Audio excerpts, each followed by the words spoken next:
Greetings and welcome back to another episode of Will It Work Recipe Wednesday.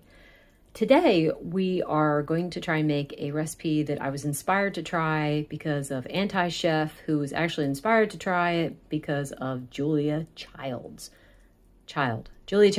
Why do I try to put an S on the end? Anyway, let's see how it goes. I'm going to start with 1 cup of beef stock that I made the other day. It's frozen, that's why it looks like that. The original recipe calls for 1/4 cup of, hang on a second.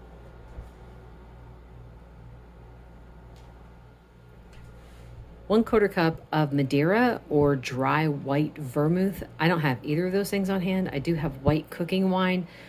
But the thing is, my mom, it gives her a stomach ache. So if I want my mom to be able to eat this, I'm just going to skip that part and just use the beef stock.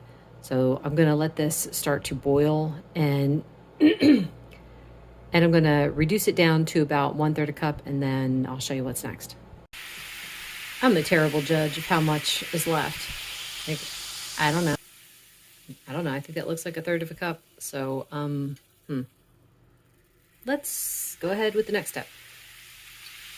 1 cup heavy cream. It's about 1.5 ounces of cream cheese and 2 tablespoons of butter. And I'm going to turn my heat down to medium and kind of mash the cream cheese in, because cream cheese is weird and does not like to melt.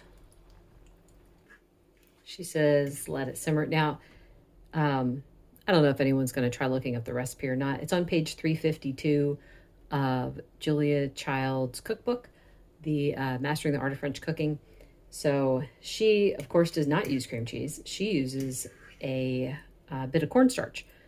I'm not going to do that. So cream cheese, I found, makes an excellent thickener, like if you're making gravy or sauces or whatever. And then the butter is actually from earlier in the recipe when she was cooking other things. And I'm like, well, I don't want to leave out the butter, you know? So that's why I added butter at this point. And this recipe is actually almost done.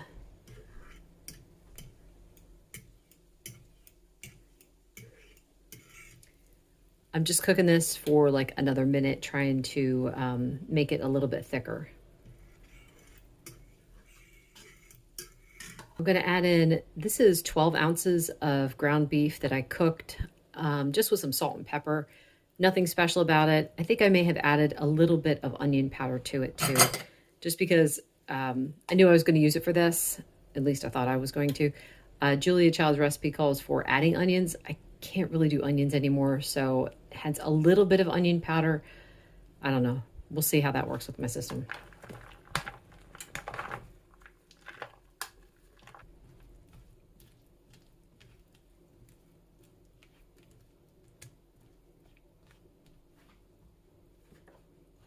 Add some pepper.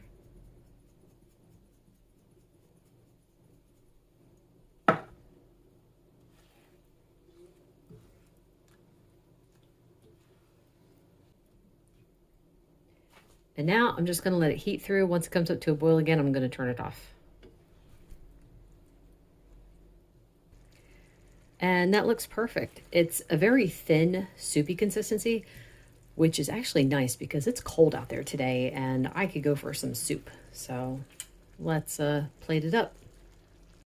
Normally I wouldn't throw any greenery on because I always see people throw it on like fresh herbs or green onions, but yeah, I can't eat green onions, and usually I don't have fresh herbs, except for basil. Anyway, Julia Child's recommended throwing some parsley on, so I do have dried parsley. Usually doesn't give me a problem, so let's see how this goes.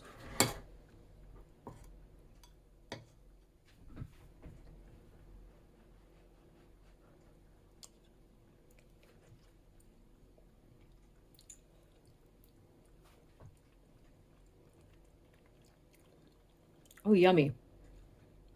Honest to goodness, I thought this was going to turn out bad. And I thought, well, if it turns out bad, I'm not going to share the video. But then I thought, no, I don't think I've posted a recipe yet of something that I didn't like. No, not yet. Because most of the time I've tried the recipe and I know I like it. So I'll go ahead and post it. But this one was a bit iffy because I kept eyeing the ground beef in the fridge, and I kept thinking, I'm not going to eat that. It did not sound appealing to me at all, but I was determined to try the sauce. So you could actually use any other cut of meat that you have if you want to cook it ahead of time and just throw it in the sauce. Her recipe calls for some kind of steak that you cook first, and then you set it aside, and then you throw it in the sauce when the sauce is done. But this is good. Yeah. Yum. All right. Highly recommend trying. Let me know if you do. Thank you so much for watching. If you like things, please subscribe.